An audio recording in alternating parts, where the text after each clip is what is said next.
મહેસાણા જિલ્લામાં વિવાદાસ્પદ નસબંધી ઓપરેશન મુદ્દે વધુ એક મોટો ખુલાસો થયો છે। અધિક જિલ્લા આરોગ્ય અધિકારીએ એબીપી અસ્મિતા પર મોટો દાવો કર્યો હતો કે નસબંધીને લઈને ટાર્ગેટ અપાતો હોય છે। અધિક જિલ્લા આરોગ્ય અધિકારીએ દાવો કરતા કહ્યું કે નસબંધીને લઈને ટાર્ગેટ અપાય છે। અધિકારીના આ જ દાવાથી આરોગ્ય મંત્રીને તેના જ વિભાગના અધિકારીએ ખોટા પાડ્યા છે। આરોગ્ય મંત્રી એક તરફ એવું કહે છે કે ટાર્ગેટ હોતો નથી, તો અધિકારી કહે છે કે ટાર્ગેટ વગર કામ શક્ય નથી। તો શું ટાર્ગેટના દબાણમાં નસબંધીના ખોટા ઓપરેશન કરાયા હતા?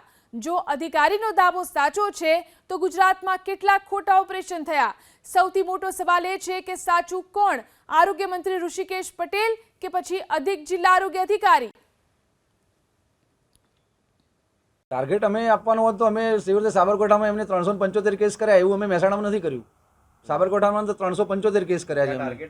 ટાર્ગેટથી ઉપર ગયા એ લોકો। There was a target, there was a target, there was a target.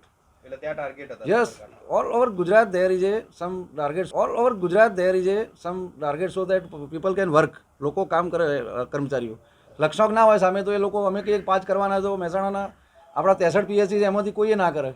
નસબંધી કૌભાંડ નથી, એ એકચ્યુઅલી છેલ્લા 20 વર્ષથી પરિવાર નિયોજનનો કોઈ પણ આપણે ગોલ આપતા નથી અને કોઈ પણ પ્રકારનો એમાં ટાર્ગેટ આપતા નથી કે ટાર્ગેટને એચીવ કરવાનું પ્રેશર એ જે તે કર્મચારી ઉપર રહે।